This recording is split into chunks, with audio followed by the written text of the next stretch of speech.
Have many events in your life left you with the brightest memories, or maybe even change your worldview? There are probably many interesting things you can see in the ocean, but the most amazing of them is hidden in its depths. So what was it that amazed these boating tourists? Floating in the ocean, you will never know what awaits you. This incredible incident happened in California when Jack Dilkinson and his 11-year-old niece went out to sea to take a break from the bustle of the city and enjoy the sea views. But they ended up getting much more from that boat trip than they expected. Some 2 miles off the coast of Newport Beach, the man noticed a sea lion that was swimming around the boat. But then, something unexpected happened. The animal climbed aboard. The little sea lion leaped onto the boat and spent over half an hour in it. At first, Jack was a little wary of the intruder because it's an animal, and no one knows what's on its mind. The man asked his niece not to touch the wild animal. The sea lion moved closer to the man and began to nuzzle and rub its head against the man's leg. And several minutes later, Jack could no longer resist the temptation to pet the cute animal. According to Jack, his life will never be the same again, and he will definitely never forget this day in the ocean. Jack later wrote on one of the social networks, "It was one of the most amazing experiences I've ever had.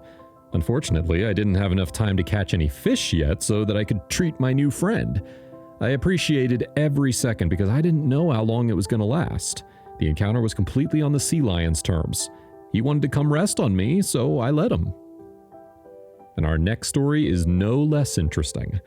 A tourist named Kirk Fraser filmed this remarkable incident while he was sailing off the coast of Vancouver Island in Canada. At first, the tourist noticed a fur seal that was hiding near the engine from some killer whales that circled nearby. Their dorsal fins and fountains of water were clearly visible in the video.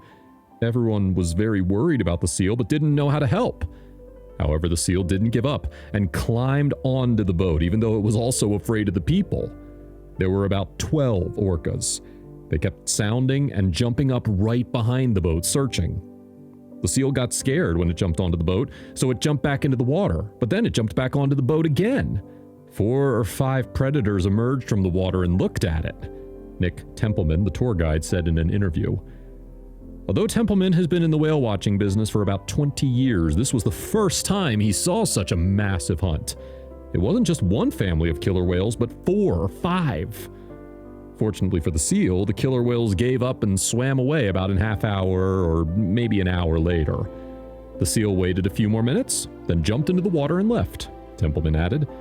"We're very happy for the first seal, and we're sure that these tourists will definitely remember this experience for a long time."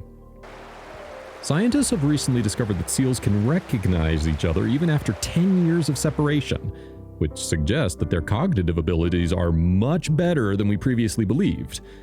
They found that the seals avoid unfamiliar fish-eating killer whales. This means that they're initially afraid of all killer whales, but over time, they begin to trust those that don't pose any danger to them. So this means that the seals have probably had some positive experiences interacting with people, and that's why they weren't afraid of people. The seal probably understood that killer whales were more dangerous than people. These are some clever animals.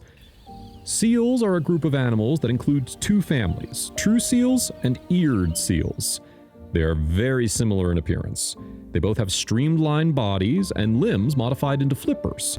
They inhabit coastal areas, swim well, and feed on fish. However, their origins are different. The ancestors of the eared seals are bears, while the true seals are descended from ancient weasels. Thus, the group of seals is polyphyletic. That is, it's derived from different evolutionary ancestors. The eared seal family includes 2 subfamilies, fur seals and sea lions. As you can imagine, neither one has anything to do with felines. It's believed that fur seals got their name either because of their luxurious mustache or because of their thick fur. And the sea lion's growl makes it just like the king of the animals. Now, how does one distinguish between true seals and eared seals? Well, first of all, as the name suggests, the eared seals have well-shaped, well-visible auricles, kind of funny little tubes on the side of the head. True seals don't have external auricles, which is why they're sometimes called earless. But don't you assume that true seals are deaf. They have inner ears and they hear perfectly well.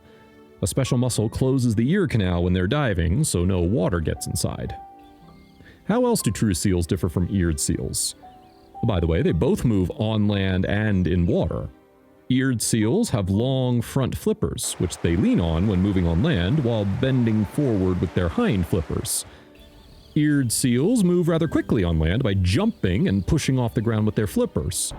True seals can't do this because their hind flippers can't bend forward, and their front fins are much shorter than the hind ones. Therefore, true seals are rather helpless and clumsy on the land. They can only crawl on their bellies, making wave-like movements like caterpillars. First, they cling to the ground with their claws, then pull the back of the body, and then push the front part of the body forward, pulling the back to it. Eared seals don't need to cling to the ground with their claws when moving on land, so they don't even have claws on their strong flippers.